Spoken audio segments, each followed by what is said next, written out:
আসসালামু আলাইকুম প্রিয় দাখিল অষ্টম শ্রেণীর শিক্ষার্থী বন্ধুরা, আশা করি তোমরা সবাই ভালো আছো। রাবিল সেডুকারের আরও একটি আয়োজনে সবাইকে স্বাগত জানাচ্ছি। সাথে আছে আমি এমডি রবিউল হক। প্রিয় শিক্ষার্থী বন্ধুরা, আজকে আমি তোমাদের অর্ধবার্ষিক পরীক্ষা 2026-এর জন্য তোমাদের কোরআন মাজিদ ও তাজবিদ বিষয়ের একটি নমুনা প্রশ্ন নিয়ে আলোচনা করব। তো ভিডিওতে যাওয়ার আগে একটা অনুরোধ করব, নতুন নতুন এই ধরনের ভিডিও পেতে আমাদের চ্যানেলে সাবস্ক্রাইব করে বেল আইকনটি বাজিয়ে দিও। আর যারা ইতিমধ্যে সাবস্ক্রাইব করেছো তোমাদের অসংখ্য ধন্যবাদ। তো চলে আসে আমাদের মূল আলোচনায়। প্রিয় শিক্ষার্থী বন্ধুরা, তো এই ভিডিওতে শুধুমাত্র তোমাদের এমসিকিউ নিয়ে কথা হবে। তো একটা আমার প্রশ্নটি হচ্ছে, আর রুহুল আমিন বলতে কাকে বোঝানো হয়েছে? তো এখানে রয়েছে ইসরাফিল ফেরেশতা, আজরাইল ফেরেশতা, রয়েছে জিব্রাইল ফেরেশতা এবং মিকাইল ফেরেশতা। তো প্রিয় শিক্ষার্থী বন্ধুরা, এখানে উত্তর হচ্ছে গিয়ে গ, অর্থাৎ জিব্রাইল ফেরেশতা। এরপরে 2 নম্বরে রয়েছে পবিত্র কোরআন নাজিলের সূচনা হয়েছিল কোথায়? এখানে রয়েছে হিরা গুহায়, রয়েছে জুলহুলাইফায়, এরপরে হচ্ছে মিনায়, রয়েছে আরাফায়। তো এখানে উত্তর হচ্ছে গিয়ে ক, হেরা গুহায়। এরপরে 3 নাম্বার রয়েছে কত বছর ধরে পবিত্র কোরআন নাজিল হয়?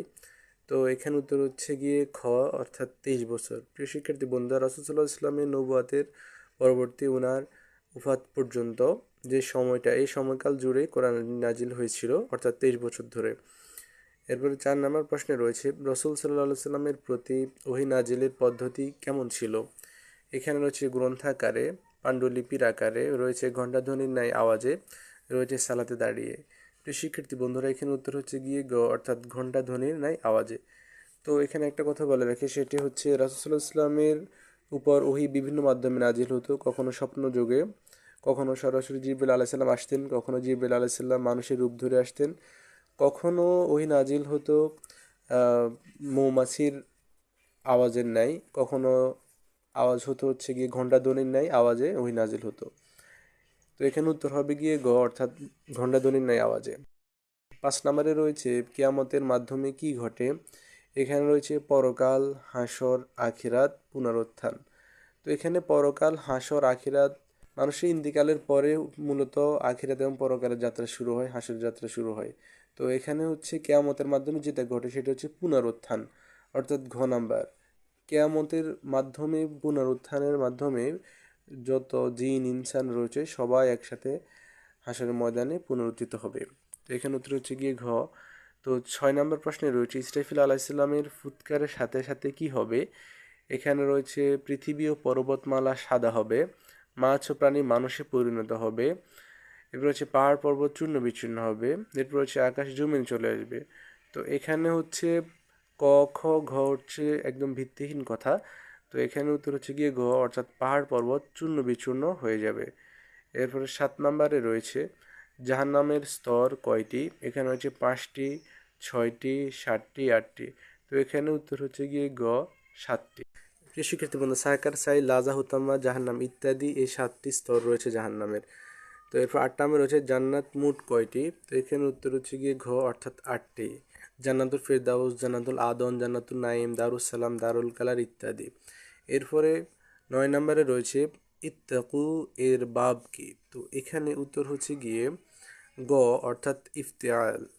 এরপরে প্রিয় শিক্ষার্থী বন্ধুরা, আমরা যাব 10 নম্বরে। সেখানে রয়েছে খতামুন শব্দের বহুবচন কি? তো এখানে উত্তর হচ্ছে গিয়ে খ, অর্থাৎ খাতিমু। 11 নম্বরে রয়েছে খতমে নবুয়াত কোন ভাষার শব্দ? তো এখানে উত্তর হচ্ছে গিয়ে ক, অর্থাৎ আরবি।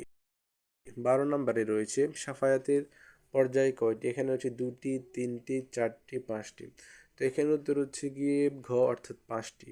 13 নম্বরে রয়েছে সর্বোত্তম সদকা কি? প্রিয় শিক্ষার্থী বন্ধুরা, আমরা জানি যে সর্বোত্তম সাদকা হচ্ছে মানুষকে ইলম শিক্ষা দেওয়া। এরপরে 14 নম্বরে রয়েছে আল হুকুম, আল হুকমু এর অর্থ কি? তো এখানে উত্তর হচ্ছে গিয়ে ঘ, অর্থাৎ হুকুম। এরপর 15 নম্বরে রয়েছে জ্ঞানীগণ জ্ঞান অর্জনের জন্য কি করেছেন? এখানে সে বসে থেকেছেন, সফর করেছেন, শুয়ে থেকেছেন, দোয়া করেছেন। তো এখানে উত্তর হচ্ছে গিয়ে খ, অর্থাৎ সফর করেছেন। 16 নম্বর রয়েছে বিশুদ্ধ কেরাতের শর্ত কয়টি? তো এখানে রয়েছে 2টি, 3টি, 4টি, 5টি। তো এখানে উত্তর হচ্ছে গিয়ে খ, অর্থাৎ 3টি। 17 নম্বর রয়েছে প্রসিদ্ধ কারীর সংখ্যা কতজন? তো এখানে রয়েছে 6 জন, 7 জন, 8 জন, 9 জন। তো উত্তর হচ্ছে গিয়ে খ, অর্থাৎ 7 জন। এরপর 18 নম্বর রয়েছে তাজউইদ শব্দের অর্থ কি? এখানে হচ্ছে সুন্দর করা, বড় করা, উচ্চ করা, মজবুত করা। তো এখানে উত্তর হচ্ছে গিয়ে ক অর্থাৎ সুন্দর করা। এরপরে 19 নম্বরে রয়েছে হরুফ এর মাদ কয়টি? তো এখানে হচ্ছে 2টি, 3টি, 4টি, 5টি। তো উত্তর হচ্ছে গিয়ে খ অর্থাৎ 3টি। 20 নম্বরে রয়েছে সিফাত শব্দের অর্থ কী? এখানে রয়েছে অক্ষরের অবস্থা, অক্ষরের উচ্চারণ, অক্ষরের সূচনা, রয়েছে অক্ষরের গুণাবলী। তো এখানে উত্তর হচ্ছে গিয়ে ঘ অর্থাৎ অক্ষরের গুণাবলী। তো প্রিয় শিক্ষার্থী বন্ধুরা, আশা করি আজকের এই ভিডিওটি তোমাদের ভালো লেগেছে। তো আগামী পর্বের আমন্ত্রণ জানিয়ে আজকের মতো এখানে বিদায় নিচ্ছি। সবাই ভালো থাকো, সুস্থ থাকো। আল্লাহ হাফেজ, সালামু আলাইকুম।